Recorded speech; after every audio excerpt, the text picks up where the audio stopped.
ಯಾರತ್ರ ಮಾತಾಡ್ತಾ ಇದೀಯಾ? ನನಗೆ ಯಾಮರ್ಸಕ್ ಬರ್ಬೇಡ ನೀನು. ಈ ತರ ಆಟಗಳು ಚಿಕ್ಕ ವಯಸ್ಸಲ್ಲಿ ಬೇಜಾನ್ ಅನ್ಬಿಟ್ಟಿದೀನಿ. ಉಚ್ಕೊಂಡ್ ದುಡ್ಡು ಹಾಕಷ್ಟೇ. ಅಷ್ಟು ಸುಲಭ ನಾನು ಯಾರು ಯಾಮರ್ಸಕ್ ಆಗಲ್ಲ ಸರ್. ಹಾಕ್ಬೇಕಷ್ಟೇ. ಯಾರ ನೀನು? ಏನಿಲ್ಲ ಸರ್, ನಾನು ಸಿಂಪಲ್ ಚಾಲೆಂಜ್ ಸರ್. ಒಂದು ಬಿಸ್ಕೆಟ್ ತಿಂದರೆ 500 ರೂಪಾಯಿ ಕೊಡ್ತೀನಿ ಸರ್. ಅದೇ ಥರ 4 ಬಿಸ್ಕೆಟ್ ತಿಂದರೆ 2,000 ರೂಪಾಯಿ ಕೊಡ್ತೀನಿ ಸರ್. ಇಷ್ಟು simple ಚಾಲೆಂಜ?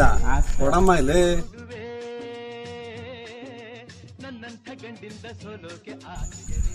ಎತ್ತಮ್ಮ 2,000. A few moments later. ಅಲ್ಲ ನಿಮ್ಮನ್ನು ಯಾರು ಯಾಮಾರ್ಸಕ್ಕಾಗಲ್ಲ. ನಾನು ಹಾಕಿರೋ 4 ಬಿಸ್ಕೆಟ್ಗೆ ಡೆಡ್ ಬಾಡಿ ಥರ ದಿರೋಗ್ಬಿಟ್ಟಿಲ್ಲ. ಚೈನು, ಉಂಗ್ರ, ಮೊಬೈಲು 2,000 ರೂಪಾಯಿ ಬೇಕಾ? ಅಲ್ಲ ನಿಮ್ಮಂತ ತಿಂಗಳಿಗೆ 4 ಜನ ಸಿಕ್ಬಿಟ್ರೆ